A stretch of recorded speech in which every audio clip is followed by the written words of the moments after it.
पता नहीं क्यों आज मन घबरा रहा है। मैं और मेरा छोटा भाई दोनों ही आज घर पर है। शिमला की इन वादियों में कभी भी मौसम अचानक बदल जाता है। कभी बारिश तो कभी बर्फ गिरने लगती है। आज भी कितना अजीब सा मौसम हो रहा है। बाहर बारिश हो रही है, बर्फ गिरने की आशंका है। आज माँ और बाबूजी भी घर पर नहीं है। पिछले हफ्ते में माँ बाबूजी छोटी बुआ जी के घर गए थे। उनकी तबीयत खराब है। वो नज़दीकी गांव में रहती है और यहाँ इंडिया चाइना की सीमा पर युद्ध का तनाव छाया हुआ है। आज शहर में कर्फ्यू लगा दिया गया है। युद्ध की खबरें 2 दिन से न्यूज में आ रही है। रात का वक्त हो चुका है। बाहर बारिश और सर्द हवाएं चल रही है। छोटा भाई खाना खाकर सो रहा। मैं भी आज कॉलेज से जल्दी घर आ गई थी। आज शिमला में हाई अलर्ट जारी हुआ है। मन आज बहुत बेचैन है। ना नींद आ रही है, ना चैन पड़ रहा है, ना जाने क्या होने वाला है। मैं खिड़की के पास बैठी बाहर का नजारा देख रही हूँ। आंखों की नींद कहीं खो गई है। बाहर बिजली जाने के कारण घना अंधेरा छाया हुआ है। चांद की रोशनी पूरे शहर को रोशन कर रही है। तारे भी चमक रहे हैं। बहुत सुंदर सा नजारा है। गलियों के बच्चे शोर करते रहते थे, पर आज शायद जल्दी थक कर सो गए हैं। थोड़ी थोड़ी देर में मिलिट्री की गाड़ियां गलियों में गश्त लगा रही है। टेलीविजन पर खबर आती रहती थी, पर आज बिजली न होने के कारण वो भी नहीं। मन उदास सा हो रहा है। उदासी दूर करने के लिए सोचा, चलो आंगन में थोड़ा गश्त लगाई जाए। दुपट्टा लिए, पैर में चप्पल पहनकर बाहर परिक्रमा करने लगी। बारिश की हल्की हल्की बूंदें टपक रही थी। अचानक किसी के कराहने की आवाज़ें कान पर पड़ी। मैंने घर से कंदील उठाया और अब मेरे कदम उस दिशा में हाथ में कंदील लिए चल पड़े। थोड़ी जगह पार कर ली और सोचा, जाकर देखूं या ना देखूं। डर सा लग रहा था। फिर थोड़ी थोड़ी देर में कराहने की आवाज़ें कान पर पड़ रही थी। आंगन के बाहर बड़े बड़े वृक्ष हैं। एक वीरान सा जंगल है। आवाज़ उसी तरफ से आ रही थी। सोचा, जाऊं या ना जाऊं। पर थोड़ी देर बाद बहुत जोर से चीखने की आवाज़ें आई। धीरे धीरे उस आती हुई और मैं धीरे धीरे उस आती हुई आवाज़ के पास आकर मेरे कदम रुक गए। घायल पड़े हुए शरीर की ओर रोशनी फेरी तो देखा कि एक मिलिट्री का सैनिक घायल अवस्था में पड़ा हुआ था। उसे देख मेरा मन घबरा गया। अंदर घबराहट बढ़ती चली गई, पर उस सैनिक की हालत को देखते हुए सोचा, अब घबरा कर नहीं चलेगा। मैंने कंदील को पेड़ पर टांग दिया और उसे हाथ से छूने की कोशिश की। हाथ खून से सन गए थे। वो जवान बेहोश था। मैंने होश में आते ही करा रहा था। अब मैंने हिम्मत बांधी और उसे हिलाने की कोशिश की। उसके पीठ पर एक थैला टंगा हुआ था। उस थैले में हाथ डाला तो कुछ अजीब सी दिखने वाली बोतल मिली। उसे खोलकर देखा तो उसमें पानी था। मैंने उसका सर अपनी गोद में रखकर उसे पानी पिलाने की कोशिश की। थोड़ी देर में आंखों की हलचल होने लगी। वो आंखें खोलने की कोशिश कर रहा था। आंखों पर भी जख्म थे। आंखें खोलने में दिक्कत हो रही थी। थोड़ी देर में उसने आंखें खोलकर मुझे देखा। सामने कोई लड़की को देखकर वो चौकन्ना सा रह गया। अब उसे सहारा देते हुए उसके पैरों पर खड़ा करने की मैं कोशिश करने लगी। मैंने भी कुछ न बोलते हुए अपनी हिम्मत बांधी और उसे खड़ा करने की। उसका हाथ अपने गले में डालकर धीरे धीरे उसे मैं अपने साथ लिए घर के तरफ रुख करने लगी। रास्ता ज्यादा दूर नहीं था, पर आज मुझे बहुत लंबा लग रहा था। चांद भी अपनी रोशनी का योगदान देते हुए साथ चल रही थी। बारिश की बूंदें भी धीरे धीरे टपक रही थी। एक वीरान सी शांति, उसमें जुगनू की आवाज कान में गूंज रही थी। बाहर सर्द सर्द हवाएं चल रही थी। ऐसा लग रहा था मानो सारी सृष्टि हमारे साथ चल रही है। जैसे तैसे मैंने उस सैनिक को घर ले आई। हमारे घर पर ऊपर दादा दादी का कमरा खाली था। मैंने उसे वहां ले जाकर पलंग पर लिटा दिया और सोचा, अब क्या किया जाए। अभी भी वो पूरी तरह होश में नहीं था। मैंने उसे चम्मच से गुनगुना पानी पिलाना चाहा तो उसने मेरे हाथ से ग्लास लेकर धीरे धीरे पानी पीने की कोशिश कर रहा था। तब मेरी नजर उसके हाथ पर पड़ी। ऊपर ऊपर बाजू से खून बह रहा था। मैंने उसे रोकने की कोशिश की। तब वो कुछ शब्द मुंह से कांपते कांपते बोल पड़ा। मुझे समझते हुए देर नहीं लगी कि उसे गोली लगी है। अब मैं और भी उलझन में पड़ गई थी कि अब क्या किया जाए। नीचे कमरे में छोटा भाई सो रहा था। सोचा उससे मदद लेकर नजदीक के अस्पताल में लेकर जाओ। फिर सोचा, जान पहचान के जो डॉक्टर नदी में उन्हें ही बुला लेती हूँ। डॉक्टर साहब को फोन करना चाहा, पर बाहर कर्फ्यू लगा हुआ है। वो कैसे आएंगे, ये सवाल मन में आया। फिर वो सैनिक कुछ बोल पड़ा, ब्लेड और चाकू लाओ, और अगर घर पर डेटॉल और पट्टी हो तो वो भी ले आना। मैंने बोला, आप क्या कहना चाहते हो। वो धीरे धीरे आवाज में बोल रहा था कि मैं तुम्हें बताता हूँ कि गोली कैसे निकाली जाती है। तुम बस सामान ले आओ। हमें मिलिट्री के प्रशिक्षण के दौरान ये सब सिखाया जाता है। मैंने घर से सब सामान इकट्ठा किया। अब उसे बचाना जरूरी था। खून अब भी बह रहा था। मैंने अपनी हिम्मत बांधी और उसने जैसा जैसा बताया वैसे वैसे किया और गोली निकाल दी और हाथ पर पट्टी बांध दी। अब वो अच्छा खासा होश में आ गया था। मैंने उसे पापा के कपड़े पहनने के लिए दिए और कपड़े बदलने को कहा और कुछ देर बाद उसे खिचड़ी बनाकर खाने को दिया। उसने धीरे धीरे खाने की कोशिश की। खाना खाने के बाद ही मैंने उसे हल्दी का दूध दिया। अब उसे शायद थोड़ी राहत महसूस हो रही थी। थोड़ी देर में वो सो गया। मैं अब नीचे कमरे में आ गई। मेरा मन परेशान सा होने लगा था। एक अजीब सी बेचैनी सताने लगी थी। सोचते सोचते ना जाने कब नींद आ गई। सुबह रोशनी की किरण आंखों पर पड़ी और मैं झट से बिस्तर से उठकर खड़ी हो गई। भाई भाई अभी भी सो रहा था। मैंने जल्दी जल्दी चाय बनाई और ब्रेड सेक कर उस सैनिक को नाश्ता देने के लिए चली गई। अभी भी वो सो रहा था। मैंने उसे हाथ से जगाया और ब्रश करने को कहा। वो कराहते हुए उठा। मैंने सहारा देते हुए उसे पीछे दीवार को टेक लगाया और चाय पीने को कहा। उसने चाय पी ली और थैंक यू कहा। मैंने खाली बर्तन उठाया और अब आप आराम करो कहकर मैं नीचे आ गई। आज मौसम खुला सा लग रहा था। बारिश अब रुक गई थी। शुक्र है रात बर्फ नहीं गिरी। भाई अभी भी मस्ती में सो रहा था। मैंने उसे जगाया। उसने टालते हुए कहा, थोड़ी देर और सोने दो ना दीदी, कॉलेज भी तो नहीं जाना है आज, क्या करूँ उठकर। मैंने कहा ठीक है सो जाओ और थोड़ी देर। मैंने अब जल्दी जल्दी घर का काम निपटाया और खाना बनाना शुरू किया। खाना बनते ही थोड़ी देर में हमारे गली में एक डॉक्टर अंकल रहते हैं, उनके पास चली गई और उनसे कुछ जख्म भरने वाली दवा ले आई। अंकल ने पूछा, किसे चोट आई है बेटा? मैंने झूठ बोलते हुए कहा, कल मेरा छोटा भाई फिसल गया था, उसे ज़्यादा चोट आई है, आप मुझे दवा दे दीजिए अंकल प्लीज़। उन्होंने कहा ठीक है बेटा, अपना और अपने भाई का ख्याल रखना। तुम्हारे बाबूजी जाते हुए बोलकर गए थे कि मेरे बहन की तबीयत ठीक नहीं है, तो उसे देखने हम पति पत्नी पड़ोस के गांव तक जा रहे हैं, आप बच्चों का ख्याल रखना। पर अब हालात ऐसे हो गए कि कर्फ्यू लगने के कारण वे दोनों जल्दी वापस नहीं आ पाएंगे। मैंने कहा जी सही कह रहे हो आप, और मैंने नमस्ते करते हुए वहाँ से दवाई लेकर चल पड़ी। घर आकर मैंने जल्दी से खाने की खल लगाई और उसमें खाना डाला और ऊपर कमरे में खाना देने चली गई। सामने बाबूजी के कपड़ों में वो इंसान बैठा हुआ था। दिखने में वो बहुत सुंदर था, लंबा चौड़ा, कुछ 28-29 साल का होगा। मैंने हाथ की थाली टेबल पर रखते हुए कहा, खाना खा लीजिए, मैं दवाई लेकर आई हूँ, खाने के बाद ले लेना। उसने मेरी तरफ देखते हुए सर हिलाकर कहा ठीक है। मैं वही पास वाली कुर्सी पर बैठ गई और इंतजार करने लगी कि खाना खत्म हो और मैं दवा देकर नीचे चली जाऊँ। थोड़ी देर में हाथ धोकर वो खाना खाने लगा और अचानक बोला, थैंक यू आपने जो मेरे लिए किया। मैं चुप से उसकी तरफ देख रही थी। मेरे दिमाग में जो सवाल उबाल रहा था, आखिर मैंने उसे पूछ ही लिया, आप यहाँ इस वीरान जंगल में कैसे आए? हमने तो सुना है कि सीमा पर युद्ध चल रहा है, पर सीमा से हमारा घर तो काफी दूर है। फिर उसने चौंकते हुए मेरी तरफ देखा, जैसे उसे कुछ बताना नहीं है। मैंने उसे देखते हुए कहा, कोई नहीं, आप अभी कुछ बताना नहीं चाहते तो मत बताइए, आपको जब ठीक लगे बता देना। अभी आप आराम करो और अगर मिलिट्री के डिपार्टमेंट में कुछ खबर देनी है तो बता देना। यूनिफॉर्म खून से सन हो गया है, आप कहेंगे तो मैं धोकर ले आऊंगी।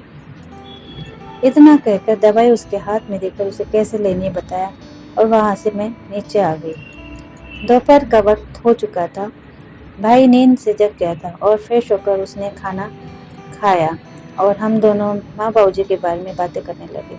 दोनों सोच रहे थे कि पता नहीं कब ये हालात ठीक होंगे और हमारे माँ बाबूजी घर आ पाएंगे। इतने में पड़ोस की जमीला मौसी हमारे घर हालचाल पूछने आई। सब खैरियत है कि नहीं पूछने लगी। हम दोनों भी उन्हें ठीक लगे तो उन्होंने कहा, बेटा बाहर मत जाना, अपना ख्याल रखना, बाहर माहौल ठीक नहीं है, कुछ जरूरत पड़े तो बता देना, मौसा जी को भेज दूंगी। इतना कहकर वो चली गई। हम दोनों ने खाना खाया और अब वो भाई ने स्टडी बुक लेकर वो पढ़ने लगा। मैं भी अपनी किताब लेकर पढ़ने लगी। मुझे अचानक याद आया कि पट्टी भी तो करनी है, नहीं तो जख्म खराब हो जाएगा। मैं ड्रेसिंग का सामान लेकर भाई को कहने लगी कि मैं अभी आई, ऊपर कमरे की सफाई करके आती हूँ।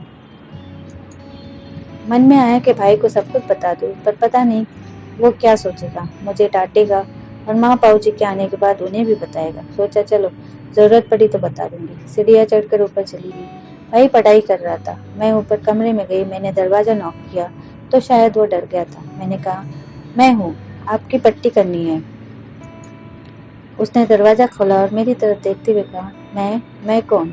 इस मैं का कोई नाम नहीं है क्या? मैंने उसकी तरफ देखते हुए कहा, है ना, क्यों नहीं, मेरा नाम महिमा है। اس نے کہا महिमा। महिमा का मतलब क्या है? मैंने कहा महानता, पावन, पूजनीय। कहा अच्छा नाम है। फिर मैंने झट से पूछा और आपका नाम क्या है? उसने कहा मेरा नाम विक्रम। मैंने कहा अच्छा नाम है आपका भी। अब वो कुर्सी पर आकर बैठ गया। मैंने उसकी पट्टी कर दी और आराम करने के लिए कहा और वहां से मैं नीचे कमरे में आ गई। थोड़ी देर में शाम का समय हो गया। आज फिर कल जैसा मौसम होने लगा था। बारिश फिर होने वाली थी और धीरे धीरे थोड़ी देर में हल्की हल्की बारिश शुरू होगी।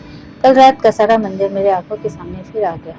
दिल को तसल्ली देते हुए मैं वही सोफे पर लेट गई। एक तरफ अच्छा लग रहा था कि मैंने किसी सैनिक की जान बचाई और एक तरफ दिल धड़क रहा था कि पता नहीं क्या गलत कर दिया हो। अब अजीब सी उलझन होने लगी थी, पर फिर भी मैं अपने मन को तसल्ली दे रही थी। शाम की चाय बनाई और भाई निशु को देते हुए कहा चाय पी लो, मैं कुछ सामान लेकर आती हूँ ऊपर कमरे में से। उसने गर्दन हिलाई और फिर पढ़ाई में मस्त हो गया। मैंने थर्मस में चाय डाली और ऊपर विक्रम को देने चली गई। अब विक्रम थोड़ा फ्रेश लग रहा था। वो खिड़की के बगल में बैठा था। मैंने चाय का थर्मस उसे दिया और कहा चाय पी लीजिए। उसने कहा साथ में पीते हैं, आप भी बैठो। मैंने थोड़ी चाय कप में डाली और उसके साथ चाय पीने लगी। बातों बातों में मैंने कहा आप अपने बारे में कुछ बताइए। उसने कहा बड़ी लंबी कहानी है, अगर सुनोगी तो परेशान हो जाओगी, इससे अच्छा है ना सुनो। मैंने कहा आपका मूड नहीं है तो मत बताओ, फिर कभी बताना, अभी आप रेस्ट करो।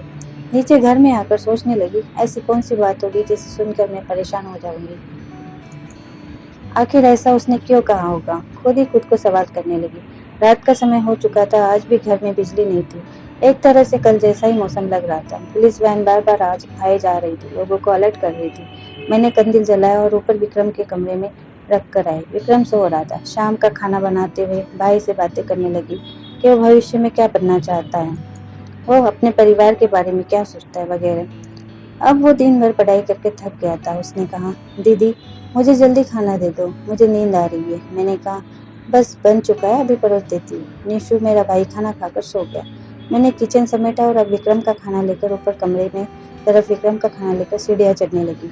कमरे में पहुंचकर दरवाजा खटखटाया तो सामने विक्रम बैठे हुए दादाजी की किताब पढ़ रहा था। ये कमरा दादा दादी का था। उनके मौत के बाद वहाँ कोई नहीं रहता था। सफाई करने के लिए मैं और मेरी माँ इस कमरे में आते रहते थे। विक्रम का खाना परोसते हुए कहा हाथ धो लो विक्रम।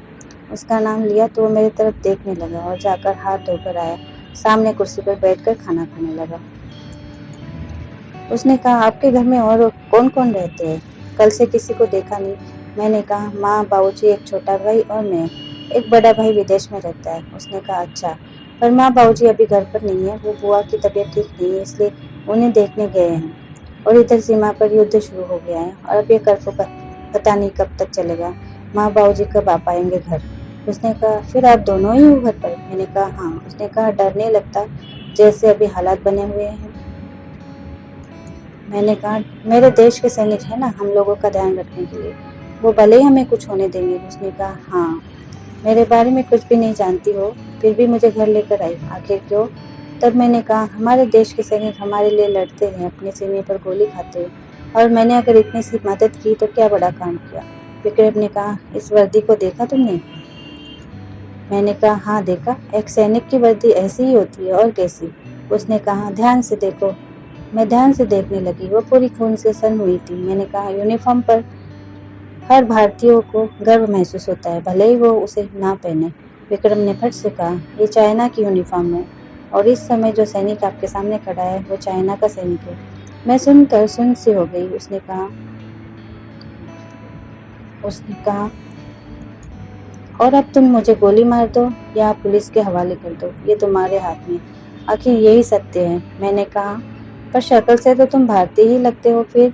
उसने कहा हाँ मैं भारतीय हूँ, पर अब चाइना की मिलिट्री से आया हूँ। ये जो सीमा पर युद्ध चल रहा है उसमें मैं भी शामिल था। मैंने कहा फिर तुम यहाँ कैसे, वो भी भारत में और सीमा से इतनी दूर? विक्रम ने अब एक बड़ी लंबी सांस ली और कहा तुम शायद ही मेरी इस कहानी पर विश्वास करो। मेरा बचपन से ही सपना था कि मैं बड़ा होकर अपने देश की सेवा करूं और यही जज्बा लेकर मैं बड़ा हुआ। तो पढ़ाई के बाद मैंने मिलिट्री ज्वाइन की और मैं अपने काम में दिल लगाकर हर काम करने लगा था और बहुत जल्दी मैं कैप्टन बन गया। मेरी निगरानी में जितने भी युद्ध हुए उन सब में हमेशा भारत विजयी होता रहा।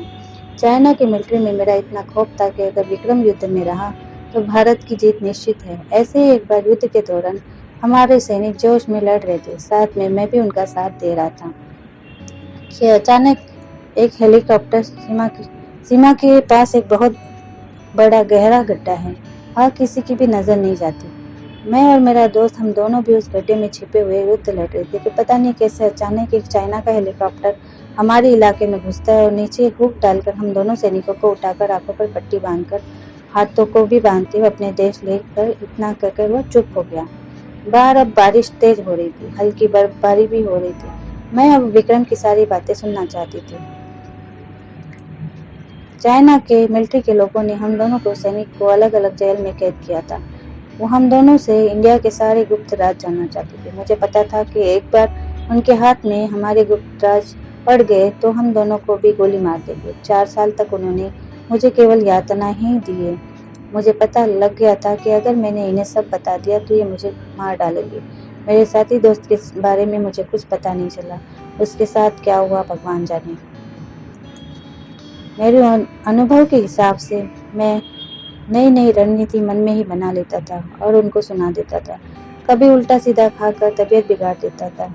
यूं ही पता ही नहीं चला कि 4 साल कब बीत गए। अब चाइना को भी लग रहा था कि उन्होंने इंडियन मिलिट्री के सारे राज जान गए, तो उन्होंने युद्ध की तैयारी कर ली। युद्ध से थोड़े दिन पहले फिर मुझे टॉर्चर करना शुरू कर दिया कि सीमा की एक जगह के बारे में बताओ। मैंने कहा मैं ऐसा नहीं कर बता पाऊंगा, मुझे वहां जाना पड़ेगा।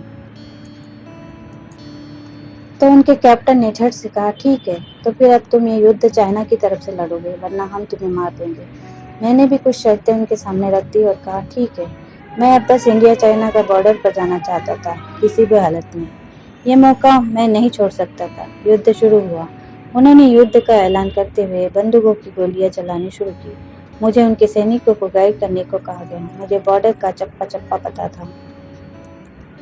युद्ध शुरू हुआ और मुझे चाइना के सैनिकों को मार्गदर्शन करने को कहा गया। मैं एक सैनिक से दूसरे सैनिक के पास जाकर उनको मार्गदर्शन कर रहा था और उन्हीं के बीच में से अचानक ही मैं एक गड्ढे में घुस गया। मुझे पता था कि वहां से एक सुरंग सीधी इंडिया में निकलती है। सुरंग से घुसते घुसते मुझे किसी ने देख लिया और मेरे ऊपर गोली चलाई। गोली सीधी मेरे हाथ पर लगी। मैं सुरंग में घुस गया। थोड़ी देर बाद मुझे एक नीला सा आसमान दिख रहा था और एक जगह जगह नीला आसमान दिखने लगा था और मैं वहां से बाहर किसी सुनसान जगह पर निकल आया और थोड़ी देर में मैं बेहोश हो गया। थोड़ी देर बाद बारिश की बूंदे बूंदे शरीर पर टपक रही थी और मुझे हल्का सा होश आ गया। अब वहाँ गहरा अंधेरा हो गया था। मैं समझ नहीं पाया कि मैं कहाँ हूँ। हाथ और पैरों में दर्द काफी बढ़ गया था, इसलिए बीच बीच में होश में आते ही करा रहा था और फिर तुमने आकर मेरी मदद की। विक्रम की सारी बात सुनकर मैं सोचने लगी, कभी कभी कितने मुश्किल हालातों का सामना हमें करना पड़ता है। कुछ पल तो ऐसे आते हैं जब हम चाहकर भी कुछ नहीं कर सकते, किसी को पता ही नहीं रहता, खास करके किसी भी देश के सैनिक की जिंदगी में। ऐसे पल आते हैं जब छाती पर कब गोली आकर लगेगी कुछ पता नहीं रहता, पर फिर भी जीतने का जज्बा लिए जब तक सांस चलती है सिर्फ अपने देश के बारे में हर देश का सैनिक सोचते रहता है कि उसका देश विजयी हो। मैंने कहा आप भारत में कहाँ रहते हैं, आपका परिवार कहाँ रहता है। विक्रम ने कहा हम 2 भाई और माँ पापा पंजाब के रहने वाले हैं, पंजाब के छोटे से कुंबे में रहते हैं। मेरा बचपन से सपना था कि मैं देश का सैनिक बनकर देश की सेवा करूं और जैसे ही मैंने पढ़ाई पूरी की मैंने मिलिट्री ज्वाइन की। मैंने उसे मजाक के मूड में कहा और शादी की या नहीं। विक्रम ने कहा नहीं, शादी का सपना तो सपना ही रह गया। मैंने कहा आपके पास घर का नंबर तो होगा। विक्रम ने कहा शायद मेरे माँ पापा को बता दिया गया होगा कि विक्रम देश के लिए शहीद हो गया। मैंने कहा पर अब तो आप जिंदा हो और अब वापस भी आ गए हो, तो हम यहाँ की पुलिस या मिलिट्री डिपार्टमेंट को तो बता ही सकते हैं। विक्रम ने कहा नहीं, नहीं बता सकते। मैंने कहा क्यों। विक्रम ने कहा सबूत देना पड़ेगा कि मैं 4 साल से कहाँ था और क्या कर रहा था। अब मुझ पर कोई आसानी से विश्वास नहीं करेगा। अब मुझे चाइना का जासूस माना जाएगा। अब इतना आसान नहीं। मैंने कहा फिर भी अब कब तक छुपे रहोगे। विक्रम ने कहा तुम सही कह रही हो, पर इतना आसान नहीं। विक्रम की आंखें नम हो गई थी। वो अपने ही देश में होकर अब पर आया था, जिसने सिर्फ देश के भले के बारे में हमेशा सोचा था। मैंने विक्रम को तसल्ली देते हुए कहा सब ठीक हो जाएगा, चिंता मत करो, मैं तुम्हारे साथ हूँ। अब आप आराम करो, रात बहुत हो रही है। کل سوچتے ہیں کیا کر سکتے ہیں۔ اب بھی بارش رک رک کر برس رہی تھی۔ شاید وکرم کے دل سے یہ آنسو بہ رہے تھے۔ آج ساری کائنات اس کے ساتھ رو رہی تھی۔ اگلے دن ماں باؤ جی کا فون آیا کہ بوا جی گزر گئی ہے، ان کو اور کچھ دن وہاں رکنا پڑے گا۔ ماں نے کہا دونوں ایک دوسرے کا خیال رکھنا۔ بڑے بھائی نے بھی فون کر کے یہی کہا۔ اگلے دن صبح ہوئی۔ اب وہی دنچریا کئی دن سے چل رہی تھی۔ وکرم اب ہمارے گھر سے جانے کی سوچ رہا تھا، پر اسے یہ پتا نہیں تھا کہ اب وہ کہاں جائے گا۔ اب روز ہی وکرم اور میں ڈھیر ساری باتیں کرتے رہتے تھے۔ میں اس کے بارے میں اب سب جان چکی تھی، اسے کیا اچھا لگتا ہے کیا نہیں۔ وہ بھی اب میرے بارے میں سب جاننے لگا تھا۔ اب ہمیں ایک دوسرے کے بنا اچھا نہیں لگتا تھا۔ وہ اب میرے آنے کی بڑی شدت سے انتظار کرتا رہتا تھا اور میں بھی اس سے ملنے کو بےتاب رہتی تھی کے لیے اس لیے شاید ہم دونوں میں پیار ہونے لگا تھا۔ کچھ دن بعد اچانک میرا چھوٹا بھائی کو کچھ شک سا ہو گیا تھا اور ایک دن وہ اچانک اوپر کمرے میں آیا۔ سامنے میں اور وکرم بیٹھے ہوئے تھے۔ ہم دونوں کو دیکھ کر اس نے بڑے غصے میں میری طرف دیکھا اور کہا دی یہ کون ہے اور آپ یہاں اس کے ساتھ اس سمے کیا کر رہی ہے؟ میں نے کہا نشو تم بیٹھو، میں تمہیں سب بتاتی ہوں۔ میں نے نشو کو وکرم پر بیتی ساری بات بتا دی۔ نشو آج کے زمانے کا پڑھا لکھا یوتھ ہے۔ بڑی سمجھداری کے ساتھ اس نے وکرم سے کہا چنتا مت کرو، ہم سب آپ کے ساتھ ہیں اور جتنی ہو سکے ہم آپ کو سہایتا کریں گے۔ اگلے دن نشو صبح ہی اپنے جگری دوست کے پاس گیا جس کا نام تھا جگدیش، اور اسے وہ گھر لے آیا۔ دوست کو بھی اس نے ساری بات بتائی کیونکہ اس کے پاپا کورٹ میں جج تھے۔ جگدیش نے گھر جا کر اپنے پاپا کو سب باتیں بتائی۔ جگدیش کے پاپا بھی ہمارے گھر آئے اور انہوں نے وکرم سے کہا پہلے تم اپنے آپ کو انڈین پولیس کو سرنڈر کر دو، بعد میں جو بھی ایکشن ہوگا میں اور میرے وکیل کھڑے ہیں تمہیں مدد کرنے کے لیے۔ وکرم نے ان کی بات سنی اور وہ خود کو سرنڈر کرنے کے لیے تیار ہو گیا۔ وکرم نے اپنی ماں پاپا اور بھائی کو فون کیا۔ وہ باہر سے پولیس کی انومتی لے کر وکرم سے ملنے کے لیے نکل پڑے۔ یہاں وکرم تھانے میں جانے سے پہلے مہیما سے آخری بار اکیلے میں ملنا چاہ رہا تھا۔ اس نے مہیما سے مل کر مہیما کو کہا مجھے تم سے بات کرنی ہے۔ وکرم نے کہا مہیما میں نے عورت سے شکتیشالی کسی کو بھی اس دھرتی پر نہیں دیکھا۔ عورت اگر چاہے تو وہ کچھ بھی کر سکتی ہے۔ تم نے اس کا بہت اچھا اداہرن ثابت کیا ہے۔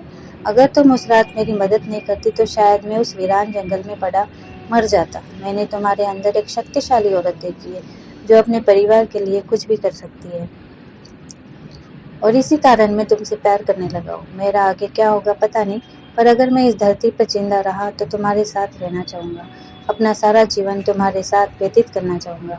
مجھے نہیں پتا تم بھی مجھ سے پیار کرتی ہو یا نہیں، پر میں چاہوں گا تم میرا انتظار کرو۔ اتنا کہہ کر وکرم مہیما کا ہاتھ اپنے ہاتھ میں لیتا ہے اور کہتا ہے کیا تم میرا انتظار کرو گی؟ مہیما بھی سر ہلاتے ہوئے آنکھوں میں آنسو ہوتے ہوئے کہتی ہے ہاں میں کئی جنم تک تمہارا انتظار کروں گی۔ اور اگلے ہی پل وہ تھانے کی طرف چل پڑتا ہے۔ پاس کے تھانے میں جا کر وہ آپ بیتی بتاتا ہے۔ وہاں کے ڈیوٹی آفیسر دوسرے ڈپارٹمنٹ کو انفارم کرتا ہے۔ تھوڑی دیر میں ایک گاڑی میں کئی سارے آفیسر آتے اور وکرم کو گاڑی میں بٹھا کر پوچھ تاچھ کے لیے لے جاتے۔ مہیما کا بھائی اور جج انکل بھی اس کے ساتھ ہوتے پر انہیں روک دیا جاتا ہے۔